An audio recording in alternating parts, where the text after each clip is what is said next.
that might have been part of the reason why they left. But also at the same time, this is not to throw no shade at Spittaz, but always run up on you at the stoplight. Keep your knocking on swivel for the cop lights. This that motherfucking block lights. What's with you today, man? How's everything going? everything good, man. I'm chilling, just grinding, trying to continue to build this Traphouse league, man.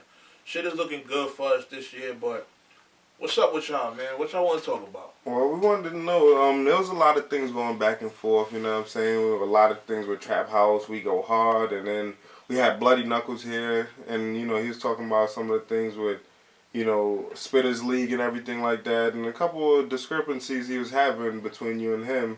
And I know you probably seen that, so what was your opinion on that? Did you see the blog? Yeah, I seen it. I was messing with Jay Murder on the blog. Yo, you killed me, threw me under the bus. So he jumps in. I'll tell you about the apartment and the condo shit. I mean, it was cute. You feel what I'm saying? This is my thing. You understand? First of all, I sent out a tweet.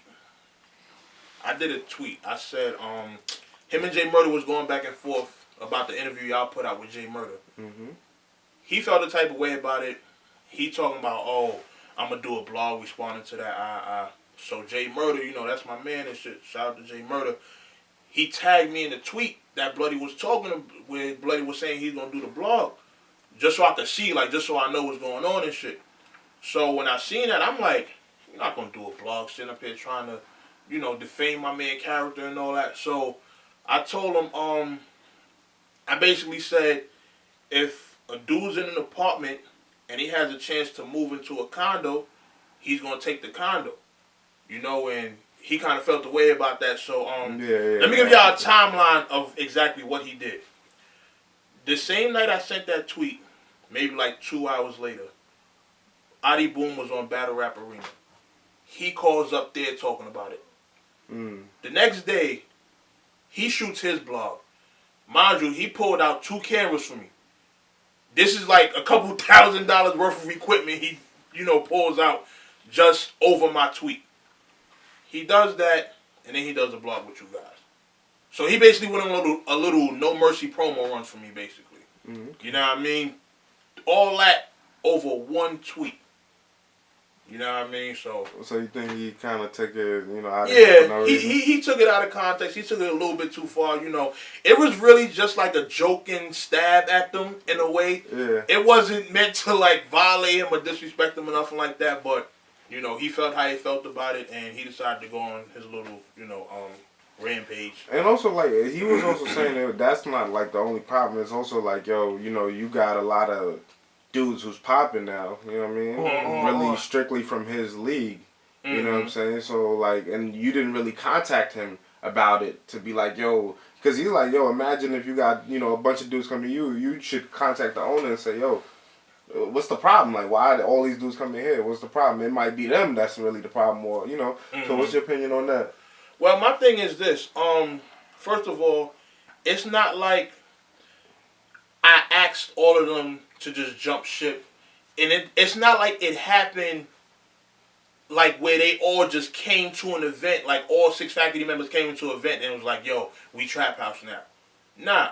We had our first Bars Over Bullshit event. Show off battle pep in an on-the-spot battle that night.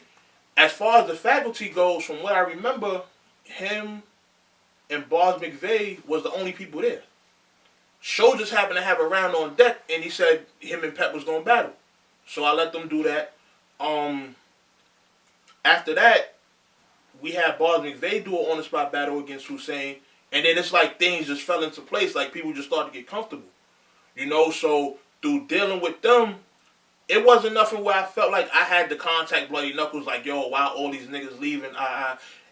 Maybe I didn't notice the pattern at the time. Yeah. You feel what I'm saying? So I'm not going to sit up here and call Bluudy Nuckles like, yo, why all these guys coming over here? These niggas got a platform to get their shit off, so, you know what I mean? Yeah. I'm just letting them do them. So to you, it was like organic. Like, it wasn't like, you know. Yeah, that's really all it was. It didn't seem like nothing that was like, it wasn't set up like that. I feel you. You know, for them to just bounce from there and leave like that. At least from my end. Yeah, so you know what I mean? So you wasn't really thinking like, yo, I need to contact anybody about this. It's just like, yo, niggas is hungry. They trying to come through. I'm trying to do my thing. In hindsight, why did they leave Bluudy Nuckles for Traphouse? Spittaz League for Traphouse. Since you, in hindsight. To me, all right. First of all, there are some things that went on behind the scenes that I heard about. You know, if you watch my blog, I definitely spoke on a couple of things that I was hearing. You know, that might have been part of the reason why they left, but also at the same time, this is not to throw no shade at Spittaz, but nobody over there is really going anywhere. You know, if you look at the recent wave of, you know, talent that URL has, of course these guys started on Spittaz. You understand? But Traphouse New York is where they got their big opportunities from. You know, nobody would have ever thought to throw Show Off in the ring against M City. M City is like, to me, he's top 5 as far as pen game goes. True. You know, so to throw Show Off in the ring with somebody like that who's held in such a high regard, you know, that's not a battle anybody would have put together. You know, so that's why they felt comfortable with us. You know, they knew that coming to the Trap House, they was going to get more exposure than what they were getting. Nice. You know, Adi Boom had battled C.E.O. on our platform. And Adi Boom, you know, he also comes from Spittaz. But that battle with C.E.O. kind of boosted him to the next level because at that time, C.E.O. was on UFF. You know, so battling him at that time, it did a lot more for him. You know, so that's why when they came over, they seen the opportunities everybody's getting, and they wanted to get those opportunities for themselves. Bad business. Yeah, that too. That's what Bluudy Nuckles is doing over there in the Spittaz League. Cause I seen your blog, and you address bad business. Yeah. For further clarification, as far as like when I said, one person knew about a battle a month ahead of time, and another person only knew about it like a week and a half before. If you notice, Show Off and Time Bomb were scheduled to battle on their hashtag card. Something happened at the event. You know, the battle actually happened. But I think Show Off got frustrated and was like, yo, fuck it, I'm not rapping no more. Just because he might have got in the building that night and heard that dude knew about the battle way ahead of time. Because if you notice, that battle, when you see it on footage, it's at Funkadelic Studios. Why is it on the hashtag card in a different venue where, you know, Adi Boom and Push Packs, all these other guys battling, and when it finally comes out, it's in a different studio? That's because they had to reschedule it. You know, and that was one of the reasons that they stopped dealing with it. You know what I mean? So, So do you? Other bad businesses you heard about? It's some other stuff. I'm not gonna go too deep into detail, you know, just because I don't want to throw too many people under the bus, and I don't want it to make it seem like I'm just like bashing on the nigga. But it's just like after I did my blog, right? Now he's reaching out to people. He's reaching out to other people trying to call them. He's reaching out to me trying to get my number. He's reaching to other people trying to get my number from people.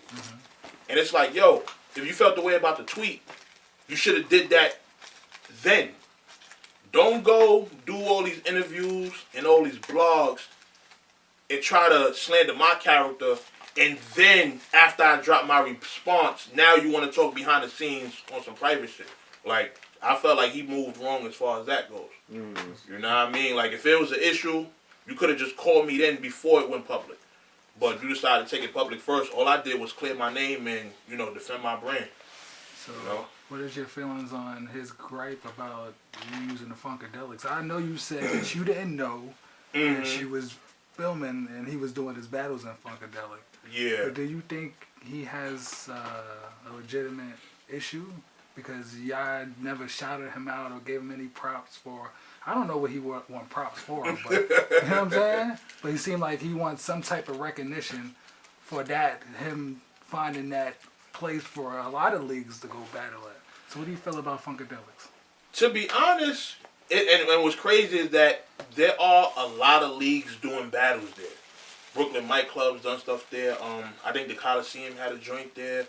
A couple other battle leagues are doing stuff there. So he can't. I don't feel like he can take credit as far as, it's a venue. Anybody can go somewhere and find it. But it just so happens that a lot of these league owners, they was coming to my events and using it after we did. So all the leagues that's in there now, I personally feel like they started using Funkadelic after they seen what we was doing in there. But as far as what he was doing in there, it wasn't like we came and seen him doing his thing in there and decided to rain on his parade and stuff like that. True. You know what I mean? So I don't feel like he has a legitimate issue as far as that. It's a venue. Anybody can use a venue to do whatever they need to get done. What we've actually started doing is we're trying to film different when it comes to the venue. If we're going to use the same space as somebody, we're going to film it differently so that way when I'm looking down my subscription feed, I don't see two different leagues and the shot looks the exact same way. True. Because when I'm subscribed to all these different leagues and everybody's using Funkadelic, they all using the same exact shots. They all on the stage with the studio wall in the background and everything like that, and it just looks the same. So that's why when we did our Last Man Standing 2 event, we did it differently. We took the stage away and we pointed the camera to the back of the room. True. So we just try to make sure it varies, so that way when the people are watching these battles, they don't get to feel like we basically just watching the same thing over and over again. Always run up on you at the stoplight. Keep your knocking on swivel for the cop lights. This that motherfucking block light. Some wave had to part them like a torpedo.